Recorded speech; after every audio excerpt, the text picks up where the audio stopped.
Assalamualaikum warahmatullahi wabarakatuh. Alhamdulillahi rabbil alamin, wa bihi nasta'in wa ala umuri dunya waddin. Wassalatu wassalamu ala asyrafil anbiya'i wal mursalin, sayyidina wa habibina wa qurrati a'yunina wa maulana Muhammadin, amma ba'd. Hadratal muhtaramin, para ustaz, ustazah, jamaah muslimin, muslimat yang dimuliakan Allah Subhanahu wa ta'ala. Alhamdulillah, pada malam hari ini insyaallah akan dibahaskan tentang perjalanan hidup Rasulullah sallallahu alaihi wasallam. Bismillahirrahmanirrahim. Allahumma la sahla illa ma ja'altahu sahla wa anta taj'alul hazna idza syi'ta sahla. Allahumma ya fattahu ya khairal fatihin, iftah qulubana futuhal arifin. Allahumma ya munawwirul qulub nawwir qulubana binuri hidayatik kama nawartal ardu binuri syamsika abadan abadan ya dzal jalali wal ikram. Bismillahirrahmanirrahim.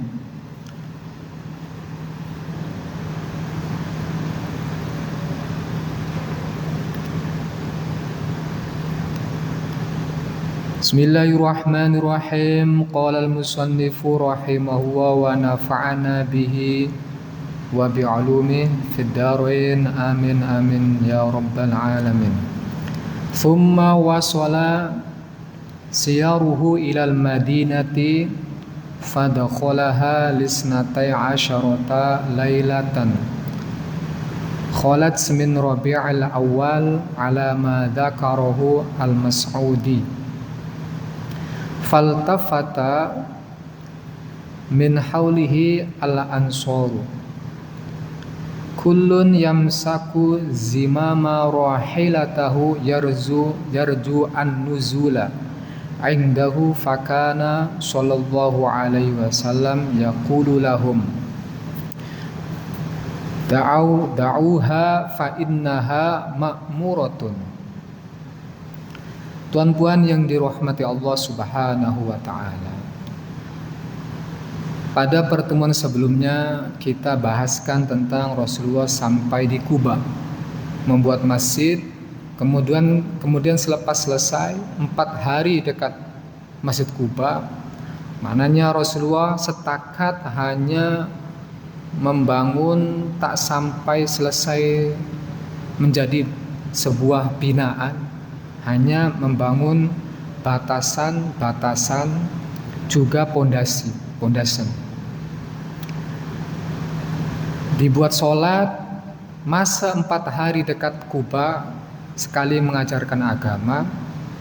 Hari Isnin pagi berangkat menuju Madinah. Menuju dari Kuba ke Madinah, menuju ke utara, dikawal oleh Bani Amr. Jadi Bani Amr ada sekumpulan orang berjumlah 100 orang mengawal Rasulullah sallallahu alaihi wasallam sampailah Madinah. Kenapa dikawal? Karena memang orang-orang kafir Quraisy ini masih nak mengejar Nabi untuk membunuh Nabi Muhammad sallallahu alaihi wasallam. Maka berangkatlah orang-orang Bani Amr menghantar Rasulullah sallallahu alaihi wasallam menuju Madinah lengkap dengan pedang dan peralatan perang. Sampailah dekat Madinah, orang-orang Aus dan Khazraj di dalam kitab Surudul Zulam, orang-orang Aus dan Khazraj telah pun menunggu, pun juga sama lengkap dengan peralatan perang, mau pedang, baju perang, tombak, panah untuk menjaga, menyambut kedatangan Rasulullah sallallahu alaihi wasallam. Ditunggu-tunggu, datanglah masa perjalanan sampai hari Jumat. Hari Jumat, sholat Jumat pertama Islam ada yaitu dekat kota Madinah. Jadi Jumat pertama dilakukan di kota Madinah. Ketika Rasulullah Shallallahu Alaihi Wasallam sampai ke kota Madinah, naik unta yang Rasulullah beli daripada Sayyidina Abu Bakar yang dibagi nama Qaswa. Qaswa ini dinaiki oleh Rasulullah. Orang-orang Madinah menyambut teringin setiap sampai kepada rumah-rumah orang Madinah. Orang Madinah teringin berharap-harap Rasulullah bertempat di rumahnya. Setiap orang Madinah. Ini berbanding terbalik dengan kota Makkah, kota kelahiran Rasulullah, di mana Rasulullah Shallallahu Alaihi Wasallam disambut dengan cacian, makian, hinaan, bahkan siksaan. Di Madinah setiap orang menyambut, bahkan memegang zimam. Zimam itu tali kekang untanya Rasulullah, tali pengendali. Semua orang pegang. Nakkan Rasulullah berhenti untuk bertempat di rumahnya, tapi kata Rasulullah mengatakan, "Da'uha fa innaha ma'muratun." Tinggalkan unta itu, jangan pegang, karena unta itu sudah diperintah oleh Allah. Jadi unta ini sudah diperintah oleh Allah, di mana tempat berhentinya sudah diperintahkan. Falam tazal rahilatuhu tasiru fi fajajil Madinah wasakakiha hatta wasolat ila marbad ligulamaini yatimaini mimbani Najjar amama dari Abi Ayyub al-Ansori. Setiap orang nak pegang tali kendali untanya Rasulullah, tapi Rasulullah tak bagi dengan cara yang halus. Semua berharap karena ini tamu besar. Dibiarkan terus berjalan sampailah ada satu tanah yang kosong. Tanah yang kosong, saya baca dekat kitab-kitab sirah. Tanah yang kosong ini milik dua orang anak yatim. Milik dua anak yatim, betul-betul tepi rumah Abu Ayyub al-Ansori. Di dalam kitab lain bukan setakat tepi rumah Abu Ayyub al-Ansori, tapi juga rumah Abu As'ad Az-Zurarah, yang orang pertama kali sholat menghadap Ka'bah pada masa itu, sholat belum menghadap Ka'bah. Dekat tanah kosong itu ada kubur orang-orang lama. Jadi Masjid Madinah yang sekarang dulunya ada kubur orang lama.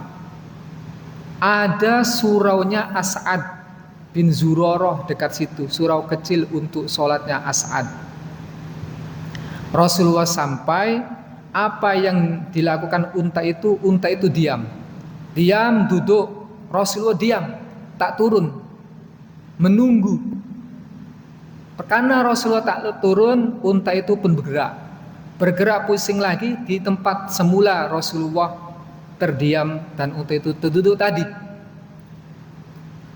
Ketika Rasulullah tahu ini adalah isyarah ilahiyah, isyarah daripada Allah Subhanahu wa taala untuk bertempat dekat situ, Rasulullah turun. Ketika Rasulullah turun, Abu Ayyub al-Ansori mengambil pelana. Orang-orang lain, orang-orang Madinah, apa yang dia pegang? Tali kendali, tali kekang. Sedangkan Abu Ayyub mengambil pelana, tempat untuk naik dekat unta itu dia ambil bawa masuk. Maka kata Rasulullah mengatakan, sepenunggang kuda ataupun unta itu selalu bersama pelananya. Ini mengisyarahkan rumah Abu Ayyub lah yang akan menjadi tempat tinggal Rasulullah Shallallahu Alaihi Wasallam. Tuan-puan yang dikasih Allah Subhanahu Wa Taala, Abu Ayyub al-Ansori dari sekian ratus atau ratusan lebih di orang-orang Madinah yang masuk Islam, yang teringin berharap Rasulullah duduk dekat rumahnya, yang beruntung adalah Abu Ayyub Al-Ansori. Abu Ayyub Al-Ansori, tuan-puan yang dikasihi Allah Subhanahu wa taala, salah satu sahabat yang ikut bai'ah Aqobah As-Saniyah, bai'at Aqobah yang kedua. Saya baca di dalam kitab-kitab, ternyata Abu Ayyub Al-Ansori ini bukan orang sembarangan. Beliau ini sangat tangguh berperang. Abu Ayyub Al-Ansori selalu ikut berperang, walaupun usianya itu mencecah 80 tahun. Terakhir Abu Ayyub Al-Ansori ikut perang pada kepemimpinan Yazid bin Muawiyah, atau kepemimpinan Muawiyah, Khalifah Muawiyah, yang dipimpin oleh Yazid nak menaklukkan Konstantinopel.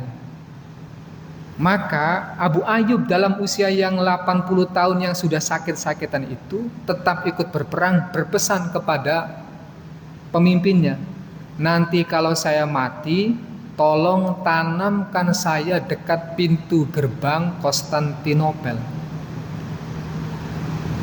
Apa maksud Abu Ayyub Al-Ansori?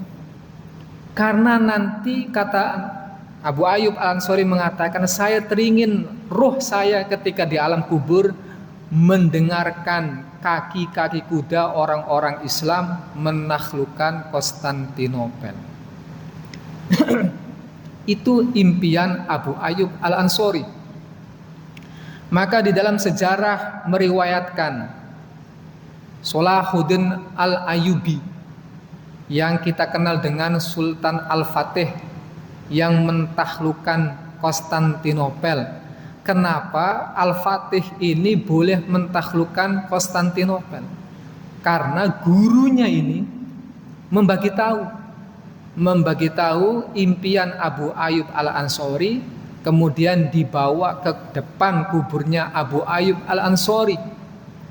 Dari situ kata gurunya mengatakan, Al-Fatih, ketahuilah bahwasanya awaklah yang dimaksudkan oleh Abu Ayyub Al-Ansori yang nanti membawa pasukan untuk mentaklukkan Konstantinopel.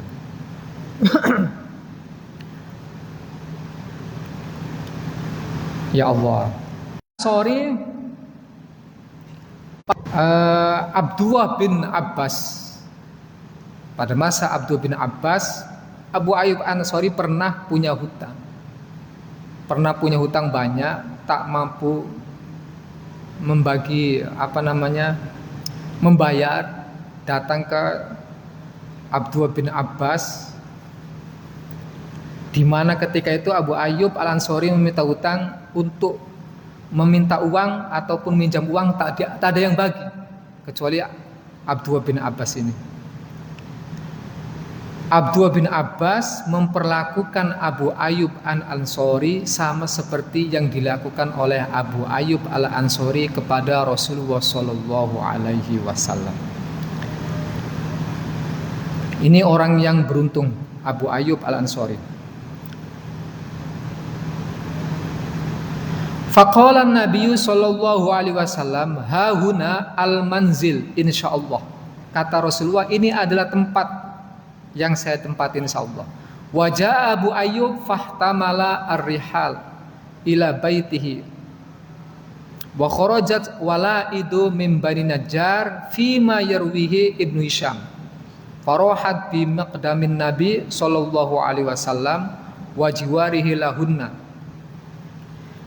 Kedatangan Rasulullah sallallahu alaihi wasallam ke Madinah, masuk ke rumah Abu Ayyub Al-Ansori, orang-orang atau anak-anak perempuan orang-orang Ansor, orang-orang Madinah bersyair, yaitu yang kita kenal dengan syair Tola'al Badru Alaina min Thaniyatil Wa'da. Nah, itu adalah syairnya orang-orang perempuan, anak-anak kecil perempuan Madinah menyambut Rasulullah Shallallahu Alaihi Wasallam karena bahagia. Suratun an maqamin Nabi Shallallahu Alaihi Wasallam fi baiti Abi Ayyub. Rawa Abu Bakrin ibni Abi Syaibah wa ibni Ishaq wal Imam Ahmad bin Hanbal min turukin muta'addidatin bi alfadhin mutaqaribatin anna Aba Ayyub radhiyallahu anhu qala. Ini ada hadis yang diriwayatkan oleh perawi ramai daripada Abu Bakar, Ibnu Abi Syaibah, Ibnu Ishaq, Imam Ahmad bin Hanbal dengan lafaz yang berdekatan. Maknanya lafaznya berbeza-beza tapi tak beza sangat. Yaitu ketika Abu Ayyub mengkisahkan tentang hari-harinya bersama Rasulullah sallallahu alaihi wasallam. Wa huwa yuhdisu an ayami Rasulullah sallallahu alaihi wasallam indahu. Lamma nazala Rasulullah sallallahu alaihi wasallam fi baiti. Nazala fi asfalil baiti wa ana wa ummu Ayyub fil ulu. Ketika Rasulullah sallallahu alaihi wasallam bertempat di rumah saya, kata Abi Ayyub, Rasulullah bertempat di bawah, saya Abu Ayyub dan Ummu Ayyub bertempat di atas. Abu Ayyub rumahnya 2 lantai. Lantai pertama ditempati Rasulullah, lantai kedua ditempati oleh Abu Ayyub dan keluarga. Fakultu lahu, kata Abu Ayyub, saya berkata kepada Rasulullah, ya Nabi Allah, bi abi anta wa ummi, inni la akrahu wa aghamu an akuna fawqaka wa takuna tahti.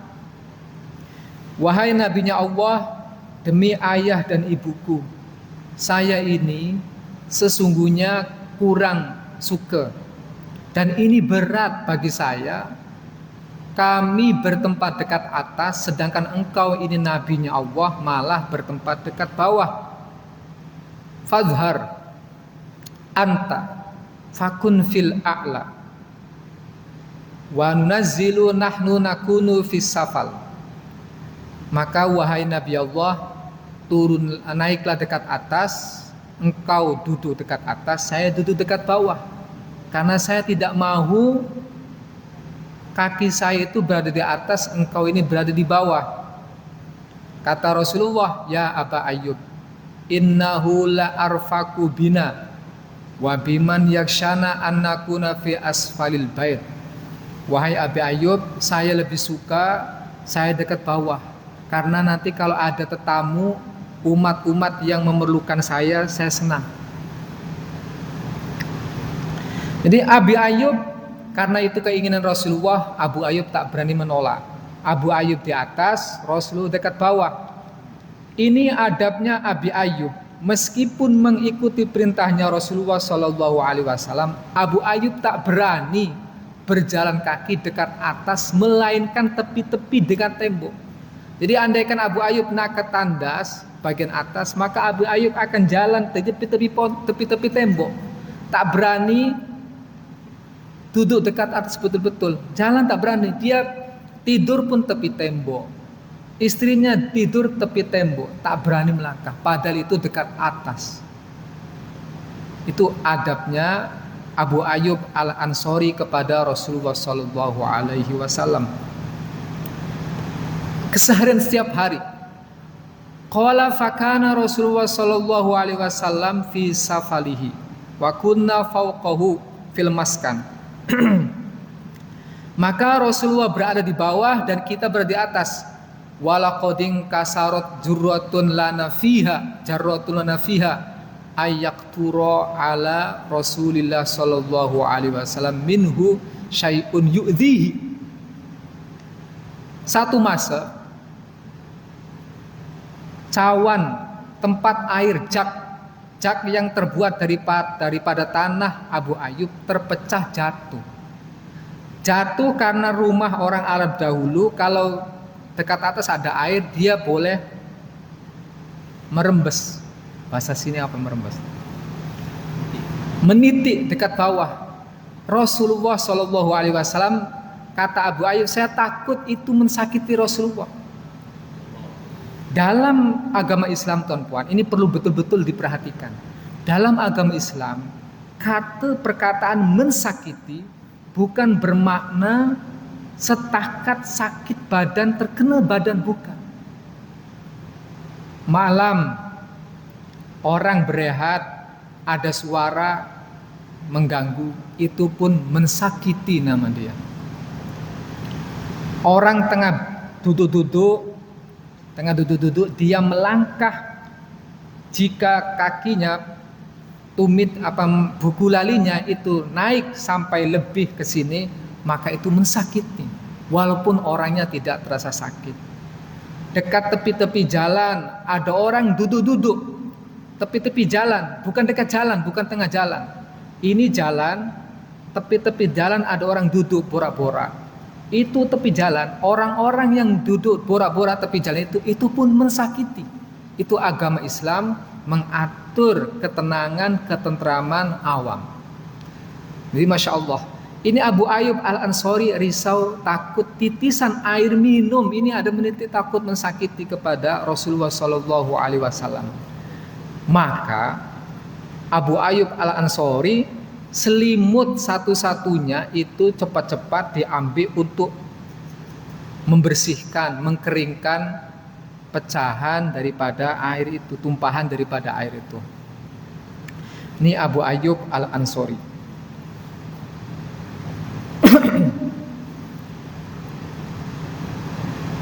Fanazalat ilaihi wa ana musyfikun. Fanazaltu ilaihi wa ana musyfikun walam azil asta'tifahu hatta taqala ila ulu. Paginya Abu Ayyub turun menjumpai Rasulullah, meminta belas kasihan kepada Rasulullah. Wahai Rasulullah, ini meminta belas kasihan kepada Rasulullah. Wahai Rasulullah, saya betul-betul tak sedap hati duduk dekat atas. Tadi malam cawan jak air itu pecah dan saya risau itu mengenai Rasulullah, mengenai Tuhan. Padahal Rasul itu tak ada masalah. Andaikan air tumpah banyak ke biliknya Rasulullah banyak pun tidak ada masalah, karena ini didikan Rasulullah. Ada satu sejarah riwayat mengatakan ini bukti didikan Rasulullah itu berjaya walaupun berjuta-juta tahun nantinya. Ada seorang wali besar nama dia Hasan Al-Basri. Hasan Al-Basri duduk bawah, orang kafir Majusi duduk atas. Airnya orang Majusi, air tandas ini bukan setakat air minum. Air tandas menitik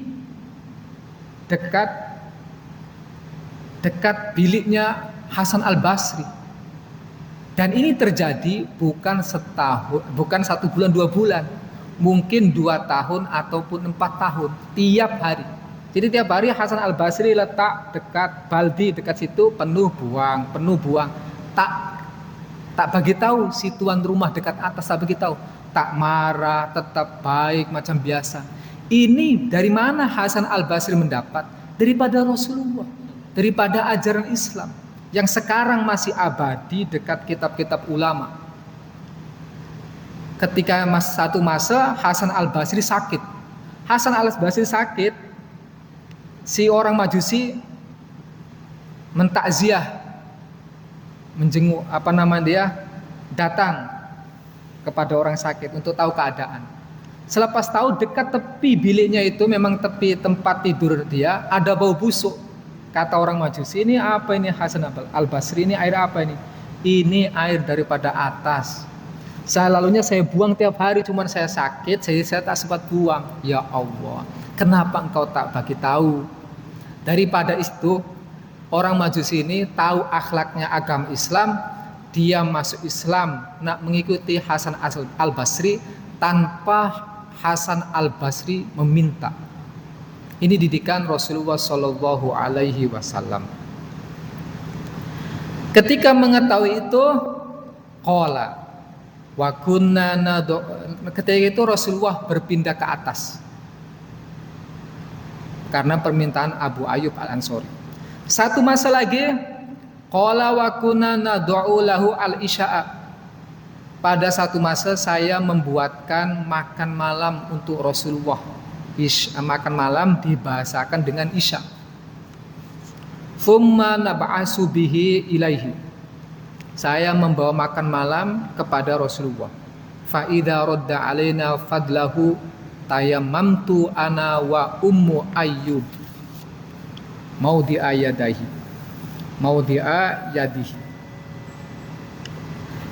Ketika Rasulullah mengembalikan talam makanan, saya mengambil berkat di tempat Rasulullah makan. Fa'akalna minhu nabtagi bidzalikal barokah.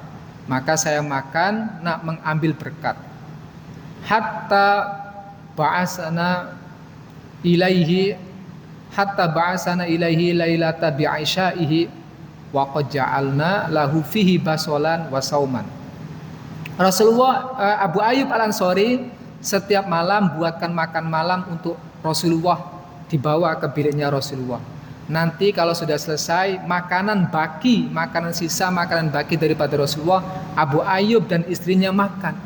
Nak ambil berkah daripada tangannya Rasulullah Shallallahu Alaihi Wasallam. Pada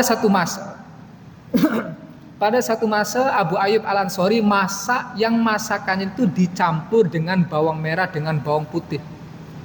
Tuan-tuan yang dirahmati Allah, bawang merah bawang putih itu kita kalau masak tak ada bawang merah, tak ada bawang putih, masakan itu tak sedap. Padahal walhal hukumnya itu adalah makruh. Jadi kita setiap makan terkena hukum makruh karena ada bawang merah, ada bawang putih. Abu Ayyub masak ini ada bawang merah, bawang putih. Faraddahu Rasulullah sallallahu alaihi wasallam walam aro liyadi fihi asaron. Ketika makanannya itu dicampur dengan bawang merah, bawang putih, Rasulullah tak makan langsung, dikembalikan kepada Abu Ayyub Al-Ansori. Tidak ada kesan ambil daripada tangan Rasulullah. Faji'tuhu faza'an. Kemudian saya datang kepada Rasulullah segera-segera, cepat-cepat. Fakultu ya Rasulullah bi abi anta wa ummi radatta isya'aka walam arafi maudhi'a yadika. Wahai Rasulullah, demi ayah ibuku, engkau mengembalikan makan malam dan saya tidak mendapati engkau ada kesan engkau ambil makanan ini. Wa kuntu hinama taruddu alaina fadla tu'amika atayammamu ana wa ummu ayyub maudhi'a yadika nabtagi bidzalikal barokah. Ya Rasulullah, ketahuilah, setiap kali engkau mengembalikan sisa makanan bagi makanan kepada kami, saya dan Ummu Ayyub istri saya makan untuk mendapat barokah. Kalau sekarang ini engkau tak makan, saya tak dapat barokah. Padahal itu rumahnya ditempati oleh makhluk semulia-mulianya macam itu, masih nak ambil barokah. Faqala inni wajadtu fihi rihun hadhi syajarah wa ana rajulun unaji. Kata Rasulullah, saya menemukan bau pokok ini, yang dimaksud adalah bawang merah, bawang putih. Wa ana rajulun unaji, saya ini laki-laki yang bermunajat kepada Allah. Jadi untuk Rasulullah, beliau ini munajat kepada Allah, seorang yang senantiasa munajat, tak sepatutnya memakan bawang merah, bawang putih. Fa amma antum fakuluhu, kalau engkau makanlah, kalau engkau boleh makanlah. Ini Rasulullah berat. Jadi Rasulullah punya sifat khususiyah, hanya untuk Rasulullah Shallallahu Alaihi Wasallam, umatnya tidak boleh. Contoh dia, Rasulullah punya khususiyah yang berat-berat banyak, yang nampaknya menurut kita nikmatnya banyak, yang menurut kita nikmat istrinya banyak, tapi yang berat-berat Rasulullah pasti sholat malam, wajib tahajud untuk Rasulullah, tak makan bawang merah, bawang putih. Andaikan berperang Rasulullah sendiri, musuhnya jutaan, ribuan jutaan, lainnya mundur, Rasulullah tidak akan mundur. Wajib bagi Rasulullah untuk menghadapi. Itu khususiyah Rasulullah Shallallahu Alaihi Wasallam. Nah, kata Rasulullah, bawang merah, bawang putih ini engkau boleh makan. Kalau saya tidak makan, fa'akalanahu, maka Abu Ayyub Al-Ansori pun makan. Yang semisal dengan bawang merah, bawang putih adalah maksudnya makanan-makanan yang baunya itu tak sedap. Ini hukumnya makruh. Misal jering, petai. Jadi tuan-puan makan petai, makan jering, hukumnya makruh. Kalau boleh ditinggal, kalau tak boleh ya tak apa-apa dimakan. Nikmat katanya. Bismillahirrahmanirrahim. Tsumma lam nadu' fi ta'amihi syai'an minas saumi awil basoli ba'du. Selepas itu Abu Ayyub Al-Ansori tak pernah masak. Dalam masakannya makanan itu pasti dia tak akan letak bawang merah, bawang putih. Ini para sahabat. Sekali saja Rasulullah bagi tahu, maka sahabat tidak akan buat. Saya baca dekat Syama'ilul Muhammadiyah, ada sahabat diceritani Rasulullah suka makan apa yang warna kuning. La ilaha illallah, lupa saya makanan. Yang bulat itu apa, yang bulat warna kuning aja? Lupa ya Allah. Jadi para sahabat, misalkan Rasulullah suka makanan ini, maka sahabat pun mensukai makanan ini. Dulunya tak suka. Labu. Ada sahabat tak suka labu. Kemudian bagi tahu Rasulullah suka labu, dia sangat suka labu. Kalau kita, nih misalnya kan tuan pun dibagi tahu Rasulullah tak suka makan bawang merah, bawang putih, saya yakin tetap besok masak juga. Ini beza. Tapi boleh tidak kita rubah? Boleh, tapi untuk kita. Kalau tuan pun buat kedai tanpa bawang merah, bawang putih, tutup kedai. Macam dulu saya tak suka, dulu dekat Indonesia, saya tak pernah makan durian. Baunya saja sudah nak muntah. Tapi sekarang Masya Allah suka durian. Dipaksa dengan ayah mertua yang makan. Akhirnya suka. Mungkin macam itulah. Kalau kita paksa, kita boleh. Bismillahirrahmanirrahim. Al-Ibar wal-Izad. Ini bagian terakhir hijrahnya Rasulullah daripada Makkah kepada Madinah. Ada ibrah, pelajaran yang kita kena ambil dan nasihat yang kena ambil tentang hijrahnya Rasulullah. Yang pertama, di dalam kitab ini Syekh Sa'id Ramadan Al-Buti mengatakan bahwa hijrah ini ibrahnya adalah tanah air, harta, negara ini tidak berarti, tak punya makna, tak punya nilai berbanding dengan akidah ataupun agama. Bermaksud korbankan agama, korbankan tanah air, harta dan negara untuk akidah. Ini dicontohkan oleh Rasulullah dan para sahabat. Maksudnya, di mana satu negara dekat situ, walaupun itu tanah lahir kita sendiri, jika dekat situ, akidah kita terancam, agama kita terancam, agama kita boleh hilang, lebih baik pindah, tinggalkan harta, tinggalkan negara. Ini Rasulullah meninggalkan, Abu Bakar meninggalkan, Sayyidina Umar, Rasulullah meninggalkan. Tuan-puan yang dikasih Allah Subhanahu wa taala, ini jadi ibrah betul-betul. Sayyidina Abu Bakar ini kibaru sahabat, orang nomor satu para sahabat itu Abu Bakar. Hijrah sampai dekat Madinah demam, Abu Bakar demam, sahabat Bilal demam. Kenapa demam? Demamnya sebab rindu dengan tanah kelahirnya, yaitu Makkah.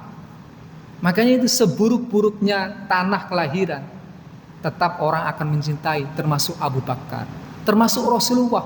Rasulullah Shallallahu Alaihi Wasallam masa perjalanan satu masa Rasulullah menitikan air mata karena meninggalkan Makkah, negeri yang dicintai oleh Rasulullah. Bahkan Rasulullah mengatakan jasad Rasulullah ini akan ditanam di kota Madinah untuk menenangkan siapa? Menenangkan Ansor. Ketika perang besar menang, orang-orang Muhajirin mendapatkan harta rampasan perang begitu banyak. Orang-orang Madinah bertanya-tanya, wahai Rasulullah, kenapa orang-orang Muhajirin dapat banyak harta rampasan perang sedangkan kita dapat sedikit? Kata Rasulullah, apakah engkau tak teringin kalau saya ini selama-lamanya duduk dengan Allah? Itu semua ya Allah menenangkan hatinya orang-orang Ansor, sehingga itu sangat keberuntung. Jadi ini Rasulullah meninggalkan negara yang dia cinta walaupun itu berat, bahkan duduk dekat Madinah sampai beliau meninggal. Abu Bakar demam, Bilal demam, Siti Aisyah mendatangi cek keadaan. Kemudian Rasulullah berdoa, ya Allah, hilangkan wabah penyakit dekat Madinah, hilangkan penyakit-penyakit dekat Madinah, tanamkanlah cinta kami kepada kota Madinah sama seperti cinta kami kepada kota Mekah, bahkan kota Madinah menjadi lebih dicintai oleh sahabat-sahabat kami. Itu doanya Rasulullah Shallallahu Alaihi Wasallam. Yang kedua, pelajaran yang kedua, Sayyidina Abu Bakar. Rasulullah hijrah ditemani, dikawani oleh Sayyidina Abu Bakar. Ini nak bagi tahu bahwa Sayyidina Abu Bakar itu orang yang paling dekat dengan Rasulullah, yang paling dicintai Rasulullah, yang paling faham dengan Rasulullah. Ini Sayyidina Abu Bakar paling faham dengan Rasulullah. Pada satu masa akhir hayatnya Rasulullah membagikan satu hadis. Kalau kita terjemah hadisnya mungkin macam ini. Allah telah memilih hambanya. Allah telah membolehkan seseorang hamba memilih hidup selama-lamanya atau cepat pulang di sisi saya. Sahabat lain tak faham. Abu Bakar menangis. Mendengar apa yang dikatakan Rasulullah menangis. Ini bermaksud Abu Bakar paling faham dengan Rasulullah. Itu bermaksud ini akhir hayatnya Rasulullah. Jadi para sahabat boleh faham itu akhir hayatnya Rasulullah daripada sifat Abu Bakar yang menangis mendengarkan perkataan Rasulullah. Sayyidina Abu Bakar orang yang paling dekat dengan Rasulullah. Kata Rasulullah, "Lau kuntu muttakhidan khalilan lattakhadtu Abu Bakrin khalilan." Andaikan saya boleh memilih kekasih, maka saya akan mengambil Abu Bakar sebagai kekasih. Sayyidina Abu Bakar radhiyallahu anhu.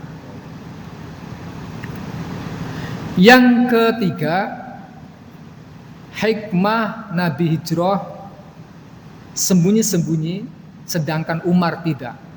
Sayyidina Umar hijrah ke Madinah, dari Makkah ke Madinah tanpa sembunyi-sembunyi, malah tawaf ke Ka'bah, mendatangi orang-orang kafir, bagi tahu orang kafir, wahai orang kafir, saya nak hijrah ke Madinah. Siapa yang menghalangi saya tunggu dekat sana. Siapa yang anaknya menjadi yatim, istrinya menjadi janda, jumpa saya selesaikan. Ini Sayyidina Umar. Apa hikmahnya? Adakah Sayyidina Umar lebih berani daripada Rasulullah? Bukan. Syekh Sa'id Ramadan Al-Buti mengatakan, semua perbuatannya Rasulullah adalah syariat. Dan memang dekat agama kita, semua perbuatan Rasulullah syariat. Senyumnya syariat, cakapnya syariat, perbuatannya syariat, bahkan diamnya pun syariat. Ketika Rasulullah diam, maknanya itu adalah syariat. Khalid bin Walid, tentara panglima perang yang paling tangguh pada masa itu, disuguhi makanan banyak. Ada makanan yang belum pernah dimakan oleh mereka, yaitu hewan dob. Ada Rasulullah dekat situ. Khalid bin Walid memakan hewan dob. Hewan dob ini bukan biawak. Dekat kampung saya memaham biau ini hewan dob, sehingga mereka makan itu haram, tak boleh. Dob ini lain, biawak lain, walaupun macam saudara. Diamnya Rasulullah menjadi syariat, bermakna hewan ini boleh dimakan. Sayyidina Umar walaupun berani macam itu bukan syariat. Bahayanya kalau Sayyidina Umar dikatakan syariat, maka orang yang lemah-lemah ini tak akan mampu hijrah. Maka Rasulullah dengan sembunyi-sembunyi ini bermaksud menjadi syariat. Jika kita tak ada kemampuan, tak ada kekuatan, maka lakukanlah secara sembunyi-sembunyi. Kata ulama, af'alul ulama laisa bihujjatin syar'iyatin. Perbuatan para ulama itu bukan hujah syar'i. Jadi para ulama misalnya berbuat ini, buat ini, itu hujah, bukan hujah syar'i. Hujah syar'i adalah perbuatan Rasulullah Shallallahu Alaihi Wasallam dan juga Al-Quran. Walaupun cuma setakat sebagai contoh boleh, tapi untuk setakat contoh lah. Kalau untuk jadi hujah, jadi dalil agama, perbuatan ulama, perbuatan sahabat bukan sebagai dalil. Itu Khalid bin Walid makan dob, yang jadi dalil bukan Khalid bin Walid makan, tapi diamnya Rasulullah. Karena Rasulullah itu wajib amar ma'ruf nahi mungkar. Jika itu haram, maka Rasulullah berkewajiban bagi kita itu adalah haram. Dalam kitab Al-Bidayah wa Nihayah, orang-orang salah faham. Orang-orang salah faham yang mulia itu Sayyidina Umar berbanding dengan Abu Bakar. Kemudian Sayyidina Umar sendiri menjelaskan bahwa yang mulia itu adalah, yang pertama adalah Sayyidina Abu Bakar. Karena Sayyidina Abu Bakar itu mengkawani Rasulullah Shallallahu Alaihi Wasallam. Di dalam kitab-kitab lain saya baca dekat syarah hadis daripada lau kuntu mutakhidan khalilan la takhaddu Abu Bakr khalilan mengatakan, seluruh amal ibadahnya seluruh umat andaikan dikumpulkan jadi satu, maka masih besaran amalnya Sayyidina Abu Bakar. Jadi kalau kita rangkai, saya pernah baca-baca kemudian dikumpulkan, maka akan terangkai yang pertama mulia pasti Sayyidina Rasulullah Shallallahu Alaihi Wasallam. Kemudian para Rasul yang menjadi anggota ulul azmi. Kemudian para Rasul 25 selain ulul azmi. Kemudian para nabi yang tidak menjadi Rasul. Kemudian Sayyidina Abu Bakar, kemudian Sayyidina Umar, kemudian Sayyidina Utsman, kemudian Sayyidina Ali.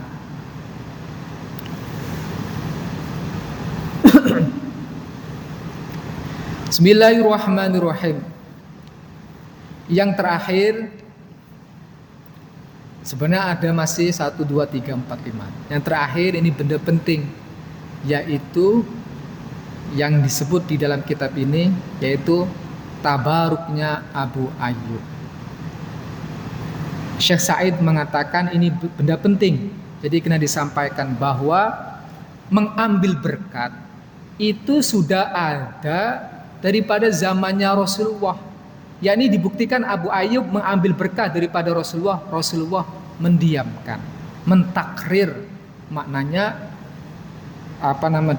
mengambil berkah itu dibolehkan daripada asar-asar, kesan-kesan atau benda-benda yang telah dipegang ataupun dipunyai oleh Rasulullah Shallallahu Alaihi Wasallam. Khalid bin Walid perang tak pernah kalah. Rahasianya apa? Kata Khalid bin Walid, rahasianya adalah di dalam penutup kepala untuk perang Khalid bin Walid itu ada rambut Rasulullah. Ketika rambutnya hilang, Khalid bin Walid tercari-cari. Jadi rahasia kemenangan Khalid bin Walid ada pada rambutnya Rasulullah Shallallahu Alaihi Wasallam. Ummu Sulaim, yang terakhir tuan-puan, ada perempuan nama dia Ummu Sulaim. Ummu Sulaim itu perempuan Madinah. Ummu Sulaim mengambil berkah keringatnya Rasulullah. Rasulullah satu masa masuk di rumahnya Ummu Sulaim, tidur dekat situ. Ummu Sulaim waktu itu tak ada. Ketika Ummu Sulaim balik, mendapati Rasulullah tengah tertidur dan berpeluh-peluh. Maknanya pada masa itu panas dan Rasul berpeluh. Ummu Sulaim memeras kesan baju ataupun selimut pelapis, diperas, kemudian diambil wangi keringatnya Rasulullah. Apa kata Rasulullah? Apa yang kau buat Ummu Sulaim? Saya nak buat obat wahai Rasulullah untuk anak-anak kecil. Oh, engkau benar. Sodakti, engkau benar. Maka ini tidak ada masalah. Mengambil berkah itu dibolehkan. Daripada zaman sahabat. Kemudian sampai seterusnya ulama membahaskan, mengambil berkah daripada ulama, mengambil berkah daripada para wali, mengambil berkah daripada para sahabat. Ini dibenarkan. Ada satu perkataan, al-barakatu ma'a akabirukum. Al-barakatu ma'a akabirukum.